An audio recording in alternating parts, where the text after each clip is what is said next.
Welcome to Film Feast. We're two sister grill masters, watch a movie, yap about it, and then make two recipes inspired by it. Today we're talking all about the 1986 classic, Labyrinth. One of my all-time favorite movies. So much so I had a poster of this movie in my bedroom growing up that I don't know what happened to. Was that like a little bit inappropriate to have that up in your bedroom as a child? Why? Can we talk about the Testes. downstairs region of Mr. David Bowie? The bulge. Wow. We're gonna go there right before this No, even we're not. begins. No, we're okay. not. If you haven't seen Labyrinth, which I don't know if you're our age category or older, you've seen Labyrinth. And I will go as far to say, you might have seen it, thought it was a dream, because I did. It's Yes. so off the wall and weird that I was like, was that a movie? Did I see that? You might have seen it, you thought it was a dream, we're here to tell you it's real. If you haven't seen the movie, I'll let you know what it's about. The Labyrinth is the fictional story of a teenage girl whose baby brother is taken by Jareth, the Goblin King, Hot name. played by David Bowie, of course. And in order to save her brother, she has to enter a bizarre maze inside of which are all kinds of creatures and magical sights. This movie, I feel like, could go under the genre of horror. Because It could. I was absolutely terrified of this movie, and even to this day, certain parts of it, I'm like, how is that for kids? Horror / an undertone of erotica. Yes! Okay, we're gonna get into that. Horror / erotica is the best form of horror. There's always a sexual undertone. This is a kids movie though? I don't know. There's like creepy puppets and Yeah. stuff. Lot of bulge throughout every scene. Are we allowed to say bulge? I don't think we are. Okay, what I made for the movie Labyrinth, we're talking a lot about balls, but you know how he... No, I didn't say balls, I said bulge. No. No, I know, but you know he's like manipulating those balls? Yes. Not the balls you think of if you haven't seen that movie, but those like Yes. those clear balls. Very mystical. I'm gonna specify what balls touch. They're like glass we're talking balls. about here, yes. Okay, so I was gonna be like, do I do a rice ball? Do I do something balls? Do I do some Creative. vegan kind of meatballs, like because of the ball theme? Jareth is like such a memorable character in this movie. So I made a green, and there's lots of goblins in this movie too. So I kind of incorporated like a lot of things in this. I made a green Goblin King, because he's called the Goblin Yes. King. Green Goblin King salad with bog of stench dressing. Cool. Okay, buddy. Absolutely nailed it on the name again. She always nails it on the name. Okay, because one of my favorite parts of this movie are when Sarah and she's like riding a dog and they're traveling over the bog of the eternal bog of stench with Hoggle. And I think that's just so good. There's so many creative parts to this Movie is so creative. That's why it seems like a dream. Because it's like, it's so off the wall. It's so odd. That's why he had to read the synopsis, because it's so confusing and weird. And it still is, even with the synopsis. It's Yeah. still very confusing. And it unless was you've not seen a it. successful flick. As usual with most cult classics, it formed its audience like long after the movie came out. Okay, so if you don't already know, asparagus is in season right now. I planted asparagus on my farm like 5 or 6 years ago, even maybe more than that.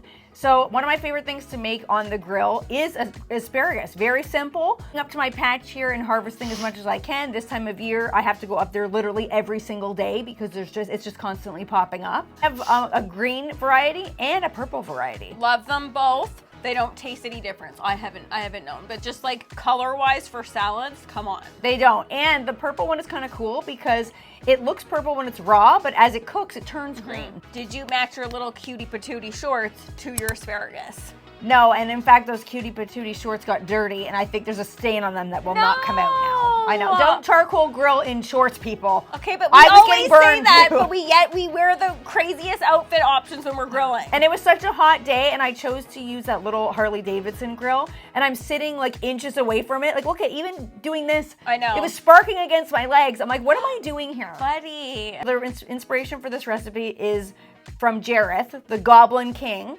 But did you know that Jareth was almost played by Michael Jackson? Heard that, didn't love it. I didn't love it either. Did not love it. It would have had a completely different vibe. David Bowie himself, the two eye colors, the unique vibe that he has. His voice. Yes, like he was like, I think perfectly cast for this role. He is Labyrinth. Yes. And originally, this movie was meant to have way more of a sexual undertone. Okay, it's a different time. This was the 80s. We always gotta preface this because these movies going back not that long ago, we're going back to my birth year, 86. Yeah. Things were different. Yeah, and a lot of people think it was a book first and then a movie, but it wasn't. It was a movie first and then they wrote a book based on the movie. And the book ended up being way more sexual apparently too, which now I want to read it because I love David Bowie. But so David Bowie is way older than Jennifer Connelly. Jennifer Connelly was 14 in that movie, and they chose her because she, apparently Jim Henson said she had like the right vibe to play that like in-between phase of not quite a child, but not quite a woman. I think they nailed it because she does have that beautiful little young, youthful baby face, but yet you also could think of her as like a later teen. Yes. David Bowie's character was meant to be more like trying to seduce her, and like David Bowie's like almost 40 in that movie. I know. And you know what? I didn't think that was weird when we first saw it. I know. Like, I didn't even like put 2 and 2 together when I first saw it, but now as an adult, I was like, wait a second, what? Yeah, and they really did tone it down, but you can tell that there is a sexual undertone without anybody really saying anything. That dance scene, I remember a little, like, being little and being like, why are things tingling? Nothing really happens in that scene except them dancing, though. But yet, as a young girl, it's extremely erotic. It is. Now, back to my Green Goblin salad. This looks erotic, too. So everybody knows, like, the Green Goddess type salads. This is kind of a play on a Green Goddess salad. It's, like, got all sorts of green ingredients. Green, like, bright green kale, shaved Brussels sprouts, peas, avocado. Ooh, and a nice dilly cashew dressing. So love it. Is this vegan feta? Vegan feta and yes. pistachios. Also okay, keeping green. with that like green theme. Gorgeous. So, and of course the grilled asparagus that's been chopped up. And so the Bog of Stench dressing does not have a stench to it. That's what I was gonna ask. What aroma did we go with? I did add some miso just because I love miso. That kind of is. So that kind of like has a funky vibe to it. Yes. I always, watching the movie, I always wondered, what does the Bog of Stench smell like? Yes. Like, is it like tooth, dead body? Yeah, it's borderline a kid's movie because I remember when I first saw it that you think like the Bog of Eternal Stench is something that a kid would find very, very entertaining. And the puppets. Yes, exactly. The puppets instantly, you're like, this is for kids, but this movie is, I don't think it is. I don't think it is either. And all the different characters and the music. The music.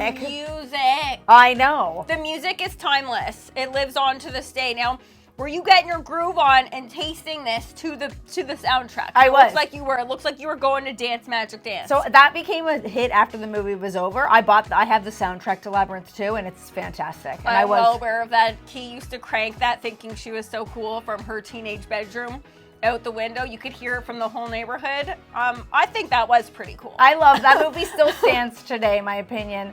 And I love this salad. Crunchy, creamy, but since it has the grilled asparagus in it too, it's nice that it's not like a ice cold crunchy salad. It's like a meal salad. That's why I like these kinds of salads because I think we've said this many times.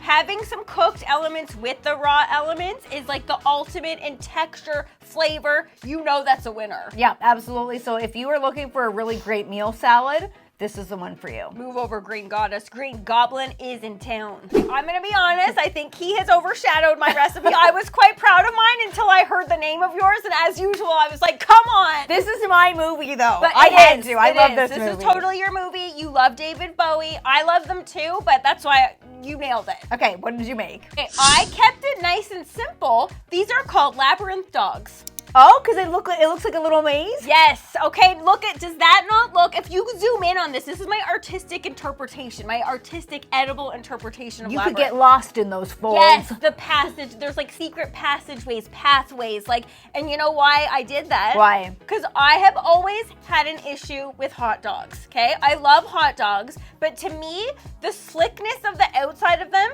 never grip and grasp the toppings enough for me. So to me, the reason why I did these like pathways, these like passageways that are like the labyrinth, to me, I was like, you know what? Mayo's gonna grip in there. Mustard's gonna grip in there. Hot sauce will grip in there. And not only that, all that texture that you're adding is gonna get crunchy. Exactly. A hot dog doesn't really like, it's sitting on the grill and that's it. Unless it busts open. And then sitting in the bun, then you go to bite it, you're biting bun or you're biting all hot dog. I like to have it be balanced and equal portions of both. Okay, so I saw hot dogs and I was like, are we still talking about the balls?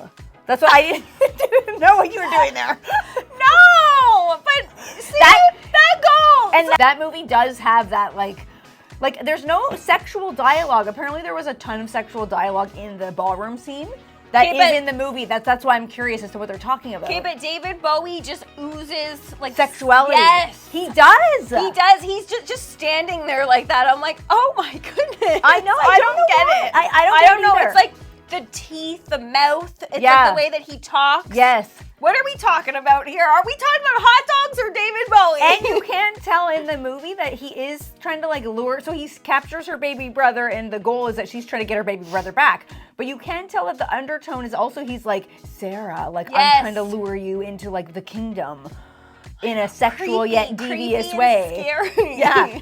Also, did you know that it took 6 people to operate Hoggle? Yes, I did. Yes, I did. Hoggle, first of all, very scary. Oh, Hoggle was terrifying. Hoggle's face, extremely terrifying. Yes, he was. And did you also know that somebody was standing behind David Bowie, an expert professional juggler, and was going like this, like to the ball thing? Okay. Not his balls. Okay, we gotta get an image of what the ball thing looked like, because just audio of this, it ain't sounding good. And why was he manipulating those balls? I kind of lost that message. It was like he was magic, like he was magical, like he. Oh, it wasn't like the Wizard of Oz where they're like looking into the balls. No, it was just him, just like I forgot, like cool, going like this. Okay. So somebody was behind him doing that. Interesting. Which was super cool. Very interesting. Did you know that Sarah Jessica Parker auditioned for Sarah's part? Yes, and I don't like it. I don't like it either. I don't love it. I don't know what age she was at that time. Probably around the same age as Jennifer Connelly. This put Jennifer Connelly on the map.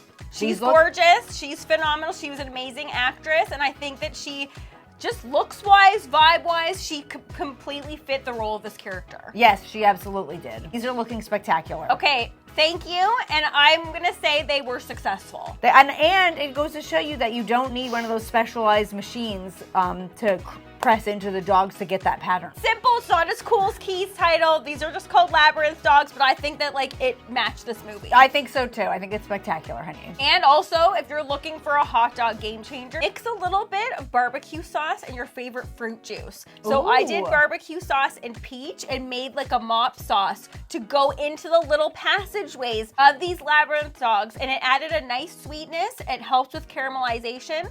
It was super delicious and super easy. Who doesn't have barbecue sauce and juice on hand? Go one step further here and say, let's combine the two. Ours? A meal. Yes. A Labyrinth meal. Oh my goodness gracious. Let's invite David Bowie. He's no longer with us. Oh yeah. Buddy. Oh. Okay. Maybe rest in peace. My name's better than yours. I can admit it. Way to be humble. I can admit it. But yours look so good too, honey. Nailed it. If you could make a recipe inspired by the hit classic Labyrinth, what would you make and why? Let us know in the comments below. And if you have a movie in mind that you'd like to see us do recipes from, let us know that as well. Like Patrick, this one's for you, buddy. You requested Labyrinth. It was on our list. So if you have the next movie that we review for Film Feast, let us know in the comments below.